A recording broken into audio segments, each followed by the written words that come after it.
If you're seeing this, it's probably because you're regretting something you've done because you didn't want to do it in the first place. And I think that we're coming into a time where that's not going to be a luxury for us anymore. I'm Sarah Young, and I teach people how to not be such assholes. One of the biggest reasons a lot of us, and as an asshole in recovery, I can say this is true. One of the biggest reasons a lot of us are assholes is because we're living lives that we didn't choose. We have decided and made choices to commit ourselves to things that we don't believe in. And we're living lives that everyone around us told us was the best path for us. And one day we wake up and we realize that the life that we're living is not our own because we've been doing everything we can to make sure everyone around us approves of us. And this is more common than you'd think. So I'm sure I'm talking to a huge audience, or at least the audience that finds this video, when I say that the time for that is over. The world is on fire, and the old systems are crumbling. That's what all this is. And we're going to be coming into a time where we're going to have to be authentic. Not only are we going to have to be authentic, we're also going to be supporting other people who are being authentic. So sexism, racism, homophobia, all that stuff is going to be a thing of the past because more of us are going to wake up to the reality that we have to make choices that are best for us. And I will give you a very good example of this. I got an MBA in 2008. I earned an MBA. I didn't really want to do that, but I did it because I believed that if I did, I'd be able to somehow save my life and my marriage from ruin because I had um, inadvertently married somebody who, as time went on, just decided to do less and less. And so I thought that if I got an MBA, I could get better paying jobs and then save us both from a life of squalor. This was quite a while ago, obviously. And so that didn't end up happening. What did end up happening was that I became resentful for having gotten that MBA, and the less that my husband did, the more I had to do. And I became resentful of that. So even though I had asked him to marry me, I had chosen to get married, I had chosen, to get an MBA because those things were expected of me. I found myself in a situation where I kind of hated my life because I had so much responsibility and I felt so burdened and I felt like I was trapped. And so, 2007, my dad dies. 2006, my mom dies. In 2009, a year after I finished my MBA, I decided I have to leave my husband because I am living a life of misery. I don't recognize myself in the mirror. I'm spending a lot of time doing things I don't like doing, and I'm supporting a person who in no way is supporting me on any level, emotional, uh, financial, mental, any of these things. So, you know, um, I was lucky.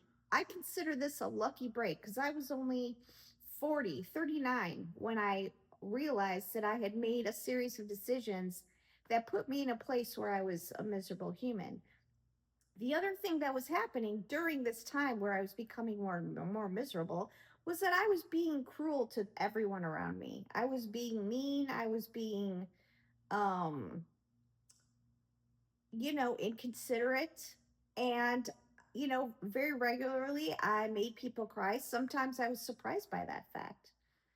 But this is what happened. And so when I left my marriage in 2009, I started doing yoga. And then in about 2010, I started getting energy work. And energy work changed my life in a lot of different ways that I'll tell you about in a different video. But I slowly started making choices for myself. I threw myself back into, I have an art degree, I'm an artist. I threw myself back into my art. I started doing things that I really wanted to do. I ate the food that I really wanted to eat. I took time to take care of myself. And I started listening to my intuition. And that's what this video is about, is that every one of us has intuition. We're born with it. Every one of us knows what's right for us. But what happens over time is that we stop listening to that voice, and just like anything else, the less you listen to somebody who talks to you, the less they're going to talk to you. And it's the same with intuition. The less you listen to your intuition, the quieter it gets. Now, when you open up to your intuition, it will start talking again. And the more you listen and the more you act on your intuition, the more you'll start having a dialogue with your intuition, and you'll be able to live a more actualized life. As a reformed or a recovering asshole and a spiritually awakened person, I can tell you this is a path that is offered to every single human being. But we have to stop doing things because we think it's expected of us, and instead doing the things that our heart calls us to.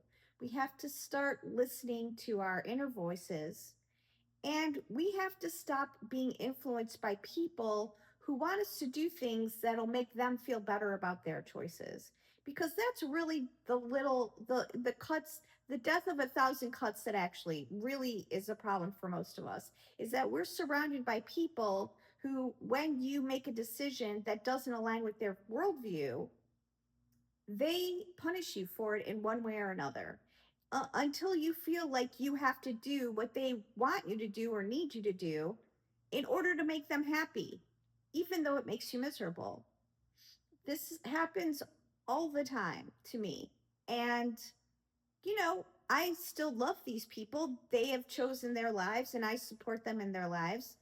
Um, but it's not my job to live my life so that they feel comfortable with me.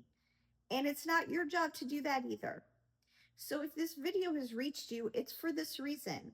Start small. Start small. Choose yourself first. Make sure that you're taking care of the most tender, soft parts of yourself that need your attention. Because ignoring your intuition is part of a bigger picture. You're not only ignoring your intuition, you're ignoring your best interest. And your best interest is about you living the way you need to live, the way you choose to live, the way you want to live. And I'm not telling you you should live like I do. My life is not easy. I love my life, but not a lot of people would choose it. What I'm asking you to do and what I'm telling you is going to start happening because the system of conformity is crumbling. Like, the head of the United States is a raving lunatic for a reason. That guy, he's not living his authentic life. That's not who that guy is. Come on. Miserable people have not been living their whole lives according to their soul's calling. They don't do that. Happy people, maybe, joyful people, people who support you are people who support themselves. So imagine if you really wanted to be less of an asshole, what it would take. It would probably take you being less of an asshole to yourself and giving yourself time to relax and enjoy your life and figure out what lights you up. It would be taking time to talk to your inner child, the inner child that was taught to ignore themselves. Because that's what happens to every single one of us in this system, is that we've been taught through grade school that we have to meet some weird mediocre standard in order to get through life, in order to make it through so you can retire at an old age and wonder where your life went because you've just been busy doing the things that society demanded. This is no longer the Victorian era. This is the new world. And the less that we respond and make other people happy with our behavior, the better off we're all going to be. The best way for you to bring on the new world is to listen to your soul, is to listen to your intuition, is to do less people pleasing. is to not tolerate injustice, not to tolerate inequity. Because in the new world, we'll be celebrating ourselves, we'll be celebrating each other, and we'll be doing things that light us up. If you like this content, follow me. Send this to somebody who might need a little boost. Because I'll tell you what, this world is coming. And if you are listening to your soul and listening to your intuitive sense and doing the things you need to do to be healthy and happy, the new world is going to be a wonderful, kind place for you. If you continue to please other people by doing things you don't really want to be doing, it's going to be tough for you. Like all that's going on right now is going to seem like a cakewalk. So, again, I'm Sarah Young. I teach people how not to be assholes. The number one way to not be an asshole is to listen to your soul, listen to your intuition. I will see you again next time.